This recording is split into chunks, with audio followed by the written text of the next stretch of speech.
नमस्ते बच्चों। गृह प्रबंध के अंतर्गत हम अभी पढ़ रहे हैं परिवार, फैमिली।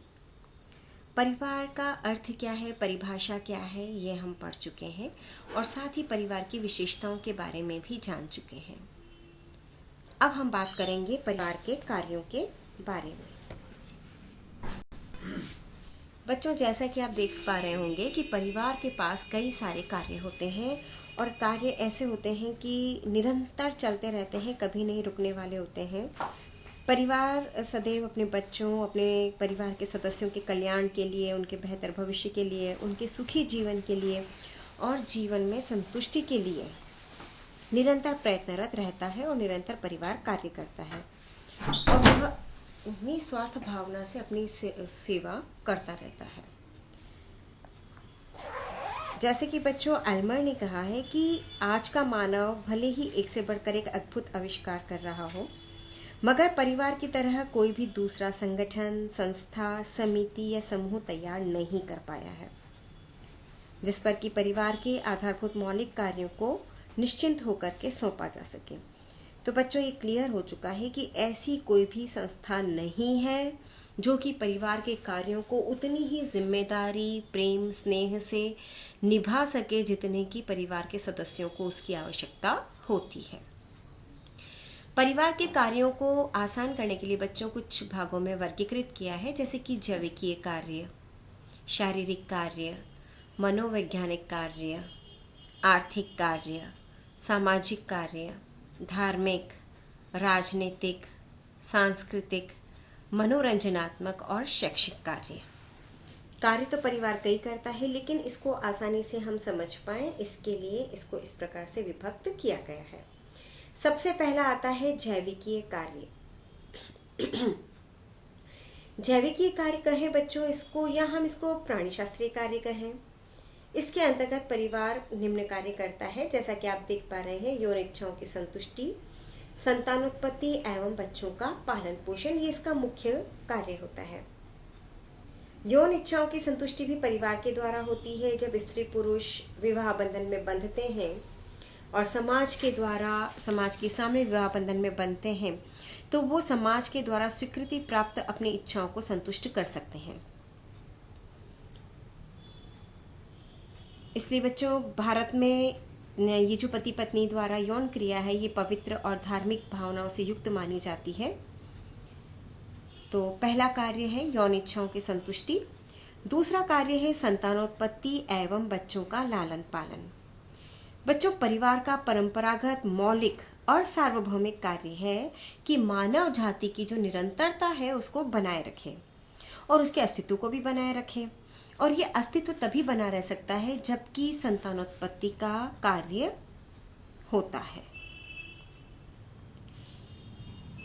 यद्यपि संतानोत्पत्ति जो परिवार से बाहर रहकर भी किया जा सकता है, परंतु आप अच्छे से जानते हैं बच्चों कि समाज ऐसी संतान को स्वीकार नहीं करता है और उस व्यक्ति को सामाजिक भी नहीं होने देता है। समाज उसे अपने से अलग कर देता है। वही वैध माना जाता है बच्चों, जो कि विवाहोपरांत जो संतानोत्पत्ति होती है उसी को वैध माना जाता है और समाज उसे मान्यता भी देता है और परिवार उस बालक का पालन पोषण बहुत ही प्यार से और उत्साह से भी करता है।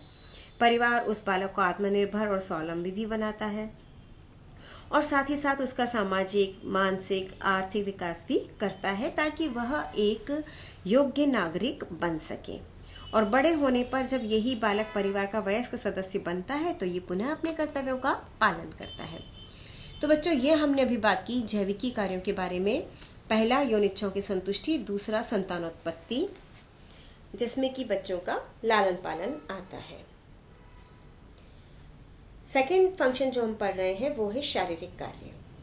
शारीरिक कार्य में सबसे पहला है शारीरिक संरक्षण का कार्य। व्यक्ति को शारीरिक संरक्षण प्रदान करना बच्चों बहुत ही महत्वपूर्ण और आवश्यक कार्य है। और जब यह कार्य होता है तभी एक नन्हा बालक होता है, जो नन्हा शिशु होता है, वो वयस्क बनता है और उसी परिवार में वृद्धि भी होता है।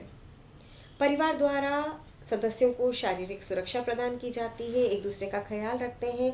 अगर कभी किसी की तबीयत खराब हो जाती है वो बीमार हो जाता है तो परिवार जी जान से उसकी सेवा शुश्रूषा में जुट जाता है। और यदि परिवार में कोई व्यक्ति शारीरिक रूप से विकलांग या असमर्थ होता है तो भी परिवार उसका उतने ही प्यार से पालन पोषण करता है और उसका ध्यान रखता है। बच्चों, गर्मी, सर्दी, बारिश, लू, कई प्रकार के मौसम होते हैं जिससे कि शरीर को सुरक्षा की आवश्यकता होती है। तो ये शारीरिक संरक्षण का कार्य परिवार का प्रमुख कार्य माना जाता है। दूसरा कार्य बच्चों, भोजन, वस्त्र एवं आवास की व्यवस्था। बच्चों, शारीरिक सुरक्षा में जैसे कि परिवार शारीरिक सुरक्षा तो दे रहा है, और घर भी जैसे हमने उसे कहा है जहाँ पर कि लोग रहते हैं, आपस में सुख दुख बांटते हैं, प्यार से रहते हैं, स्नेह से रहते हैं। क्योंकि बच्चों, जन्म से लेकर के मृत्यु तक उसकी सभी आवश्यकताओं की और इच्छा की पूर्ति कौन करता है? परिवार करता है। और परिवार ही है बच्चों जो अपने सदस्यों के लिए भोजन, वस्त्र और आवास की व्यवस्था करता है और स्वयं भूखा रहकर भी माता पिता और बालकों को भोजन खिलाता है। और मतलब माता पिता हमारे यहाँ ऐसे होते हैं बच्चों की स्वयं कुछ खाएं ना खाएं, स्वयं की कुछ इच्छा पूर्ति हो या नहीं हो, लेकिन बच्चों की इच्छा पूर्ति वे अवश्य ही करते हैं, किसी भी तरह से करते हैं। तो उन्हें हर तरह की सुख सुविधाएं उपलब्ध करवाने की भी भरपूर चेष्टा करता है। और बच्चों, इतना बड़ा त्याग, बलिदान, सहानुभूति कहीं और देखने को तो मिलती ही नहीं है, ये सिर्फ परिवार में ही देखी जा सकती है।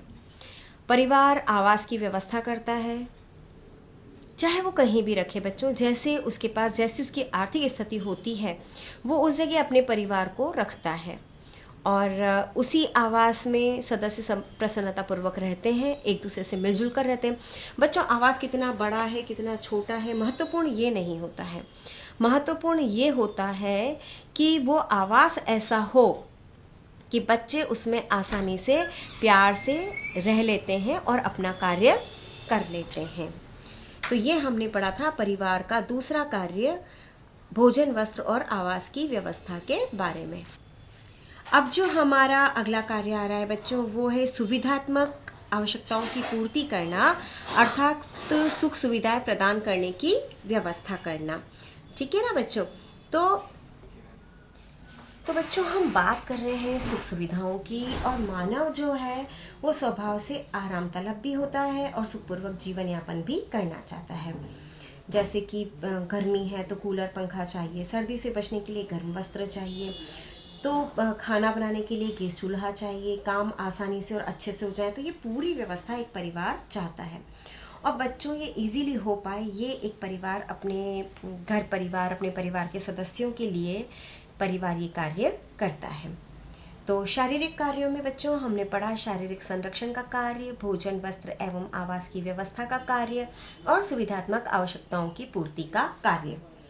अब हम पढ़ेंगे मनोवैज्ञानिक कार्य। परिवार में बच्चों न केवल संतानोत्पत्ति, यौन इच्छाओं की पूर्ति और पालन पोषण होता है, बल्कि ये एक बहुत ही महत्वपूर्ण कार्य भी करता है जो है मनोवैज्ञानिक कार्य। अपने सदस्यों को प्रेम, स्नेह, आपसी सहयोग, प्यार, सौहार्द, स्नेह, विश्वास, आदर, सहानुभूति, सेवा भाव आदि चीज़ें सभी सदस्य एक दूसरे में आपस में बांटते हैं। और इसी कारण से क्या होता है बच्चों की परिवार सुख से जीवन यापन कर पाता है।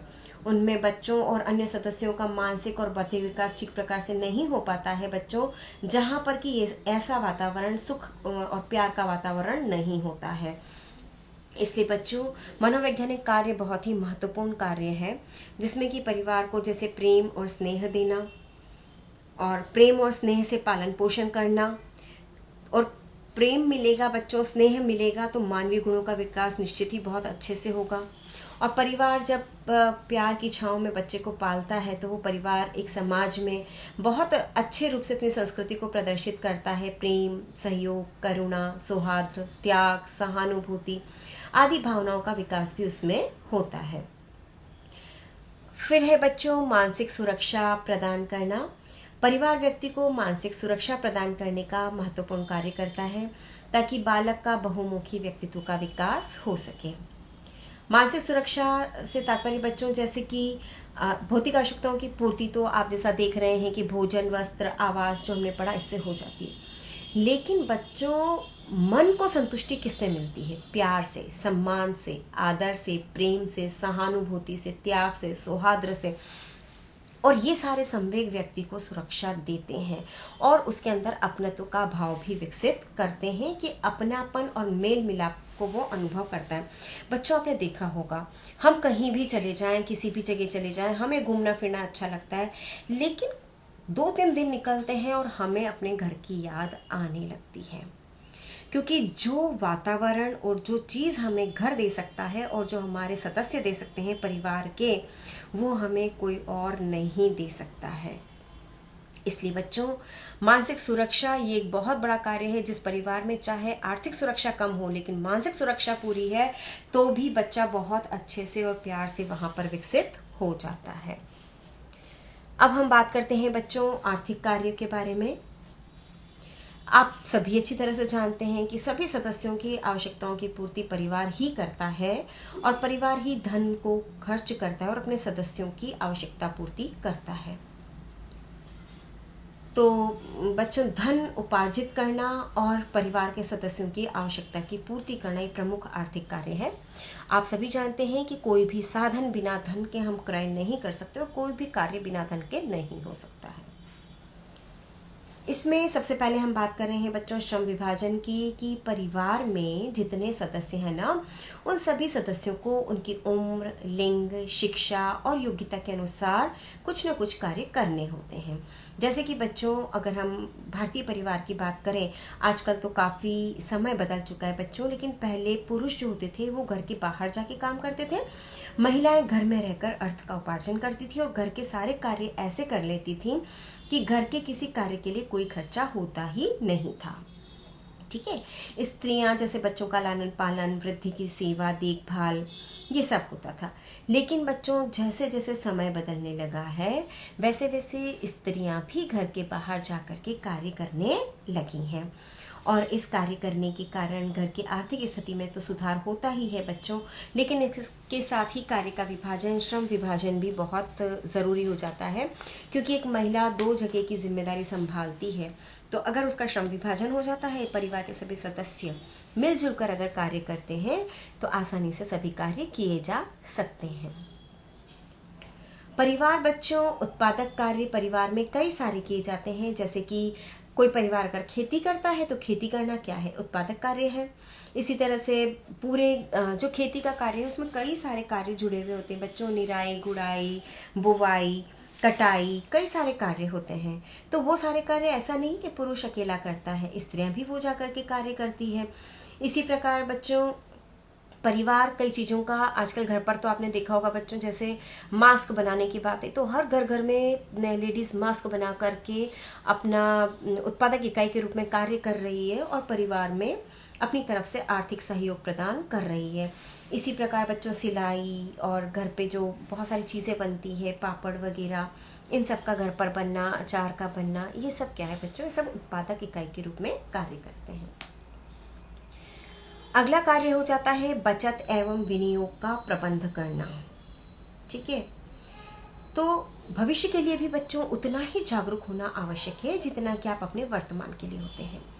वर्तमान आवश्यकताओं की पूर्ति तो हम करते ही हैं बच्चों, लेकिन भविष्य की आवश्यकताओं की पूर्ति करना भी हमारे लिए आवश्यक हो जाता है। इसलिए बचत का ध्यान रखना चाहिए, बचत करनी चाहिए और किसी न किसी जगह विनियोजन यानी कि इन्वेस्टमेंट करना चाहिए, जो कि किसी भी मुसीबत में परिवार को आर्थिक संरक्षण प्रदान कर सके। परिवार के आर्थिक कार्यों में अंतिम कार्य है बच्चों उत्तराधिकार का निर्धारण। पीढ़ी दर पीढ़ी बच्चों जो की संपत्ति है वो आगे से आगे चलती है और पितृसत्तात्मक परिवार में पिता की संपत्ति पर पुत्र का और अब तो पुत्री का भी बराबर का अधिकार होता है। तो ये पीढ़ी दर पीढ़ी होता रहता है। अब हम बात करते हैं बच्चों सामाजिक कार्यों की। बालक को एक सभ्य, सुसंस्कृत, सामाजिक प्राणी बनाना परिवार का ही मुख्य कार्य है बच्चों। परिवार क्योंकि समाज की इकाई है, किस तरह से परिवार समाज चाहता है कि किन नियमों का, परंपराओं का, जनरीतियों का पालन किया जाए, परिवार उनका पालन करता है और अपने सदस्यों को भी वही सिखाता है।